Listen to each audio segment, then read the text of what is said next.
So hey guys, welcome back to my channel. कैसे हैं आप लोग? आई होप अच्छे होंगे। जैसे कि आप लोग को पता है कि मैं यूजीसी नेट पेपर 1 के जितने भी प्रीवियस ईयर के क्वेश्चन पूछे गए हैं उसका सबका एक जगह आपको मैं टॉपिक वाइज करवा रही हूँ। इसके पहले भी मैंने 6-7 वीडियो अपलोड कर दिया। अगर आप लोगों ने मेरे चैनल पर नहीं देखा है तो मेरे चैनल के प्लेलिस्ट में जाके आप वहाँ से पुराने वीडियोज़ देख सकते हैं।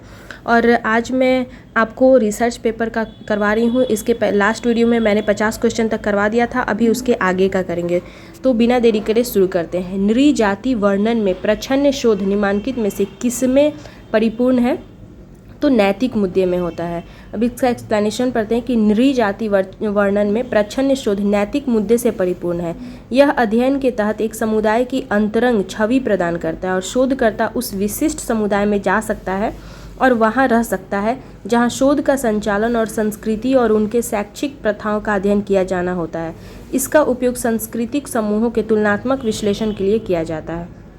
अगला क्वेश्चन है कि निम्नलिखित परिदृश्यों में एक तकनीक के रूप में यानी कि एक टेक्निक के रूप में केंद्रित समूह विशेष रूप से उपयोगी होता है। कौन सा समूह एक टेक्निक के रूप में उपयोगी होता है? तो जब शोधकर्ता को शोध के बारे में पूर्ण रूपेण स्पष्टता हो, या टॉपिक अथवा मुद्दे के बारे में सामान्य भूमिका प्राप्त करना हो, पूर्व में प्राप्त किए गए परिमाणात्मक परिणामों की व्याख्या करना हो, जब शोधकर्ता दो चरों के बीच कारणात्मक संबंधों को स्थापित करने की इच्छा रखता हो, या प्रतिभागी दुनिया में प्रभावों के बारे में समझ का स्तर उत्पन्न करता हो। तो इसका आंसर आपका हो जाएगा बी 2, 3 और 5। टॉपिक अथवा मुद्दे के बारे में पूर्ण रूपेण स्पष्टता हो, जो भी जिस पे भी आप शोध कर रहे हैं तो उसका टॉपिक और मुद्दा क्या होना चाहिए उसके बारे में आपको पूरी तरह से आप स्पष्ट हो। दूसरा है पूर्व में प्राप्त किए गए परिमाणात्मक परिणामों की व्याख्या करना। ऑब्वियसली बात है, जब शोध करने में जाते हैं तो पहले का भी देखते हैं पहले। तीसरा है प्रतिभागी दुनिया में प्रभाव के बारे में समझ का स्तर उत्पन्न करना। तो ये इसका आंसर सही था। नेक्स्ट क्वेश्चन है हमारा कि एथनोग्राफी का आशय क्या है। आपके पास 4 ऑप्शन है, आप अच्छे से वीडियो को पॉज करके देख लीजिए। आपको लग रहा है कि आपको आंसर पता है तो टिक कीजिए, नहीं तो हम डायरेक्ट आंसर की बात करते हैं, क्योंकि समय हमारे पास बहुत कम है और हमको ज़्यादा से ज़्यादा क्वेश्चन करना भी है। और मैं आप लोग से रिक्वेस्ट करूँगी कि आप नेक्स्ट टॉपिक किस टॉपिक पे चाहते हैं आप बता दीजिए, मैं उस पर ही वीडियो बनाऊँगी, क्योंकि समय बहुत कम है। तो मैं भी चाहती हूँ कि मैं वैसा ही वीडियो बनाऊँ जिससे आपको फ़ायदा हो। तो इसका आंसर सी है कि एथनोग्राफी एक शोध पद्धति है जहां शोधकर्ता अपने सामाजिक संबंधों के दृष्टिकोण से दुनिया को जानने के लिए विशेष संस्कृति, समाज या समुदाय का लेखा जोखा प्रदान करने हेतु एक विस्तारित अवधि के लिए एक सामाजिक व्यवस्था में खुद को विसर्जित करता है। और यह एक प्रकार के गुणात्मक अनुसंधान का प्रकार है। क्या? तो एथनोग्राफी कैसा है? तो गुणात्मक अनुसंधान का प्रकार है, इसको भी ध्यान में रखिएगा। नेक्स्ट क्वेश्चन है हमारा, ये आपको सूची 1 से सूची 2 में मिलाना है कि आधारिक सिद्धांत किससे है, समीक्षात्मक विमर्श विश्लेषण क्या है, कथ्य विश्लेषण और नृजाति अंतर्वस्तु किसने दिया है।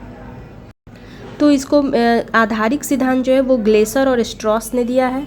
समीक्षात्मक विमर्श का विश्लेषण फूको ने किया है। कथ्य विश्लेषण ब्राउन और क्लार्क का है। और नृजाति अंतर्वस्तु विश्लेषण एल्थेड का है। तो आप इसको वीडियो पॉज करके याद कर लीजिएगा, क्योंकि क्वेश्चंस यहीं से बनते हैं। प्रीवियस ईयर देख के जाना आपके लिए बहुत ज़्यादा जरूरी है। अगला क्वेश्चन है कि करीलिंगर के अनुसार अच्छी अनुसंधान समस्या क्या है। तो ऑप्शन आप देख लीजिए ये सारे। तो हम डायरेक्ट आंसर पे बात करेंगे कि आंसर इसका बी हो जाएगा। ए, डी और ई। ए में है कि 2 या 2 से अधिक चरों के बीच के संबंध का उल्लेख होना चाहिए। करीलिंगर के अनुसार अच्छी अनुसंधान समस्या क्या है, तो इसमें है कि 2 या 2 से अधिक चरों के बीच के संबंध का उल्लेख होना चाहिए। फिर आपका डी नंबर में है कि किसी प्रश्न का आकार प्राप्त करना चाहिए। और ई में है कि को आनुभाविक परीक्षण के प्रति अवश्य परीक्षणीय होना चाहिए। तो इसका आंसर है, आप इसको अच्छे से समझ लीजिए। इसका एक्सप्लेनेशन पढ़ना भी मुझे लग रहा है कि जरूरी है, तो पढ़ेंगे इसका कि करीलिंगर के अनुसार एक समस्या एक अंत नकारात्मक वाक्य या कथन है। मतलब एक जो समस्या है वो क्या है, तो एक नकारात्मक वाक्य या कथन है जो पूछता है कि 2 या 2 से अधिक चर के बीच क्या संबंध है। और अनुसंधान व्यवस्थित, नियंत्रित, अनुभवजन्य और महत्वपूर्ण जांच है। इस प्रकार करीलिंगर के अनुसार अच्छी शोध समस्या होनी चाहिए कि या तो 2 या 2 से अधिक चरों के बीच संबंध का वर्णन करना एक प्रश्न के रूप में और अनुभवजन्य परीक्षण के लिए उत्तरदायी। अगला क्वेश्चन है, देखिए रिसर्च पेपर मुझे खुद भी बहुत ज़्यादा बोरिंग लगता है, मैं क्या करूं, लेकिन आप लोग के लिए मैं करवा रही हूँ। संरचित साक्षात्कार के लाभ क्या है। संरचित साक्षात्कार के लाभ क्या है, तो सीमित संख्या में विकल्प प्रदान करता है जिससे सामान्यीकरण की संभावना कम हो जाती है, या प्रश्नों को मानकीकृत कर देता है, या काफ़ी हद तक सटीकता संभव होती है। और डी में है दत्त प्रक्रमण सरल होता है, और ई में है कठिन मानकीकरण के चलते गलत व्याख्या की संभावना होती है। तो इसका आंसर बी हो जाएगा। बी, सी और डी सही है। तो एक्सप्लेनेशन है कि संरचित साक्षात्कार के अंतर्गत एक निश्चित पद क्रमानुसार सर्वेक्षण या साक्षात्कार हेतु आंकड़ों को एकत्रित किया जाता है। इसका उद्देश्य सभी के लिए समान प्रश्न बनाना एवं पूछना होता है। संरचित साक्षात्कार के लाभ निम्न है: प्रश्नों को मानकीकृत कर देना, काफ़ी हद तक सटीकता संभव, दत्त प्रक्रमण सरल होता है और उच्च प्रतिक्रिया स्तर इत्यादि। और ये आपका मिलान करने वाला क्वेश्चन था, तो मैं डायरेक्ट आपका इसका आंसर ही बता दे रही हूँ कि समाकृतिकता क्या है। तो ये संरचना की समानता को समाकृतिकता कहते हैं। त्रिभुजन क्या है? तो गुणात्मक और परिमाणात्मक दोनों पद्धतियों का प्रयोग जहाँ होता है उसको त्रिभुजन कहते हैं। फिर है कृपणता का सिद्धांत क्या है? तो आधार वाक्य की सरलतम पद्धति सर्वाधिक वरीय है, और प्राचाल है जनसंख्या का गुण प्राचाल है। अगला क्वेश्चन है कि वैज्ञानिक शोध के पास किसी परिघटना के कारण बताने का अंतिम लक्ष्य किसके माध्यम से होता है? वैज्ञानिक शोध के पास किसी परिघटना के कारण बताने का, कोई भी परिघटना हो गया, उसका कारण बताने का अंतिम लक्ष्य किसके माध्यम से होता है? क्या गोपनीय नियम है, अद्वितीय का नियम है, अंतः प्रज्ञा का नियम है, या सामान्यीकरण का नियम है? देखिए थोड़ा सा बोरिंग है, लेकिन क्या करिए, ये सारे क्वेश्चन पूछे हुए हैं, मतलब आपके भी एग्जाम में पूछे जा सकते हैं, तो आपको पढ़ना ही पड़ेगा। आप रट लीजिए, कुछ नहीं है, नहीं समझना है आपको, नहीं समझिए, रट लीजिए, लेकिन क्योंकि आपको एग्जाम क्वालिफाई करना है। तो इसका आंसर हो जाएगा डी, सामान्यीकरण का नियम। आइए इसका एक्सप्लेनेशन देखते हैं। तो वैज्ञानिक शोध सुसंगठित, संरचित, क्रमबद्ध तरीके से डेटा प्राप्त करने, विश्लेषण करने तथा व्याख्या करने की सुव्यवस्थित विधि है, और इसे सैद्धांतिक शोध भी कहा जाता है। वैज्ञानिक शोध का मुख्य उद्देश्य सिद्धांतों, नियमों, नवीन तथ्यों की खोज करना तथा उसे सामाजिक जीवन में स्थापित करने का प्रयास होता है। वैज्ञानिक शोध किसी परिघटना के कारण बताने का अंतिम लक्ष्य सामान्यीकरण के नियम के माध्यम से होता है, अतः विकल्प डी सही है। अगला क्वेश्चन है कि इतिहास से संबंधी शोध में डिस्कोर्स एनालिसिस किससे संबंधित है? तो फूको से है। डिस्कोर्स एनालिसिस किससे है? तो फूको से।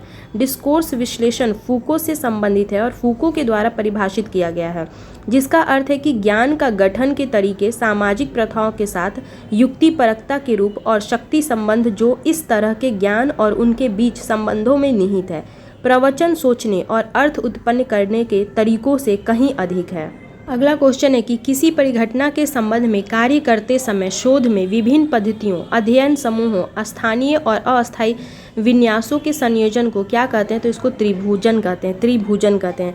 किसी परिघटना के संबंध में कार्य करते समय शोध में विभिन्न पद्धतियों, अध्ययन समूहों, स्थानीय और अस्थायी विन्यासों के संयोजन को त्रिभुजन कहते हैं, अतः विकल्प ए सही है।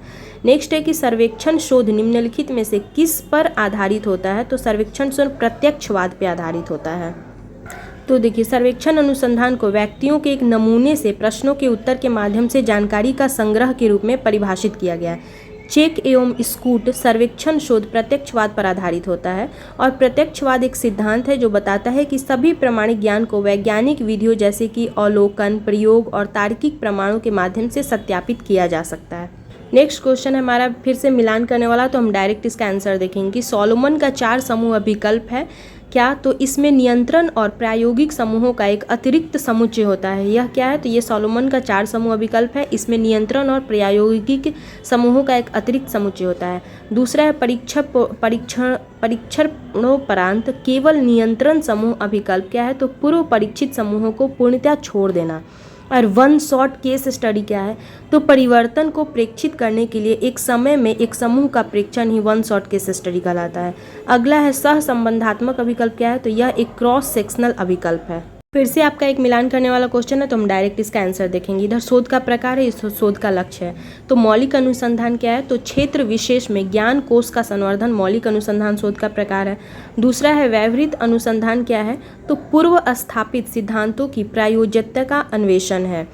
तीसरा है क्रियात्मक अनुसंधान क्या हो जाएगा? तो प्रदत्त परिस्थिति में सुधार लाना क्रियात्मक हो जाएगा। और मूल्यांकन परक अनुसंधान हस्तक्षेपों के प्रभाव का आकलन मूल्यांकन परक हो जाएगा। देखिए, आपको ये जो आपका बॉक्स वाला दिया है ना मिलान करना, इसको बहुत अच्छे से याद कीजिए, क्योंकि एक क्वेश्चन से आपका 4 क्वेश्चन बन रहा है और वो कहीं पर भी पूछा जाएगा, तो आप अगर एक भी ध्यान में रहेगा तो आप कर लोगे उसको। अगेन आपका एक मिलान करने वाला है कि नृजातीय वर्णन क्या है? तो लोगों के उस समूह की संस्कृति क्या है। फिर है स्वानुभूति क्या है, तो उस घटना का मेरा अनुभव क्या है, उसको स्वानुभूति कहते हैं। घटना क्रिया विज्ञान क्या है, तो उन लोगों के लिए उस घटना की क्या संरचना तथा सार है, उसको घटना विज्ञान कहते हैं। और चौथा है कि प्रतीकात्मक अन्यान्य क्रियावाद क्या है, तो कौन से प्रतीकों एवं समाज के सामान्य समुच्चय जो लोगों की अन्योन्य क्रिया को अर्थ देने के लिए उभरे, तो ये आपको याद कर लेना है अच्छे से। नेक्स्ट क्वेश्चन है कि निम्नलिखित में से किस अध्ययन में अनुसंधान के उद्देश्य मुख्य साधन के रूप में शब्द अथवा चित्र का रूप ले लेता है। कौन सा है, तो अध्ययन में अनुसंधान के उद्देश्य मुख्य के साधन के रूप में शब्द अथवा चित्र का रूप ले लेता है। कौन सा है, तो सहभागी प्रेक्षण आधारित अध्ययन, कार्योत्तर अध्ययन, प्रायोगिक अध्ययन या विवरणात्मक सर्वेक्षण अध्ययन। तो इसका आंसर ए हो जाएगा, सहभागी प्रेक्षण आधारित अध्ययन। तो प्रतिभागी प्रेक्षण आधारित अध्ययन में अनुसंधान के उद्देश्य मुख्य साधन के रूप में शब्द अथवा चित्र का रूप ले लेता है और सहभागी अवलोकन आधारित अध्ययन को नृवंश विज्ञान अध्ययन के रूप में भी जाना जाता है। अगला क्वेश्चन है कि निम्नलिखित शोध समस्या के लिए कौन सी शोध पद्धति सर्वाधिक उपयुक्त है। तो विश्वास पर स्कूल प्रधानाचार्य का प्रभाव, निःशक्त बच्चों की माताओं का परिप्रेक्ष्य, तो प्रायोगिक पद्धति, फोकस्ड समूह चर्चा आधारित पद्धति या विवरणात्मक सर्वेक्षण पद्धति या कार्योत्तर पद्धति। इसका आंसर बी हो जाएगा, फोकस्ड समूह चर्चा आधारित पद्धति। तो विश्वास पर स्कूल प्रधानाचार्य का प्रभाव, निःशक्त बच्चों की माताओं का परिप्रेक्ष्य शोध समस्या के लिए केंद्रित समूह चर्चा आधारित पद्धति सर्वाधिक उपयुक्त होगी। और केंद्रित समूह चर्चा गुणात्मक शोध प्रतिमान पर आधारित होती है और इसमें प्रतिभागियों की संख्या 6 से 8 होती है और इसमें एक मध्यस्थ जो कि विषय विशेषता होता है प्रतिभागियों को चर्चा सुलभ कराने के साथ साथ शोध संबंधित प्रश्न पूछने का कार्य करता है। तो हम आज यहीं पे वीडियो को ख़त्म करेंगे क्योंकि मुझे भी इंटरेस्ट नहीं आ रहा है पढ़ाने में और आप लोग को भी बोरिंग लग रहा होगा। तो मैं कल कोशिश करूँगी कि आप लोग के लिए मैं जितने भी अभी तक मैथ्स के क्वेश्चन पूछे हुए हैं या रीजनिंग के दोनों में से कुछ करवा दूँ। आप लोग कमेंट कर दीजिएगा कि आपको क्या चाहिए, मैथ्स के क्वेश्चन चाहिए या रीजनिंग के क्वेश्चन चाहिए। तो मैं कल उसी टॉपिक पे पूरा डिटेल अभी तक जितना भी पूछा होगा कोशिश करूँगी कि मैं सारे करवा दूँगा आप लोग को, या नहीं भी करवा पाऊँ एटलीस्ट मैं क्वेश्चन का आप लोग को दे दूँ फोटो कि आप लोग बना के देखो एक बार कि बन रहा है कि नहीं बन रहा है। तो आई होप आपको आज की वीडियो अच्छी लगी होगी। मिलते हैं नेक्स्ट वीडियो में। Till then bye bye. Channel पे पहली बार आए हैं तो सब्सक्राइब कर दे, पुराने सब्सक्राइबर हैं तो लाइक कर दे और जो भी वीडियोज़ आपको देखना है आप चैनल के प्लेलिस्ट में जाके देख सकते हैं कि मैंने पहले भी बहुत सारे क्वेश्चन करवा रखे हैं।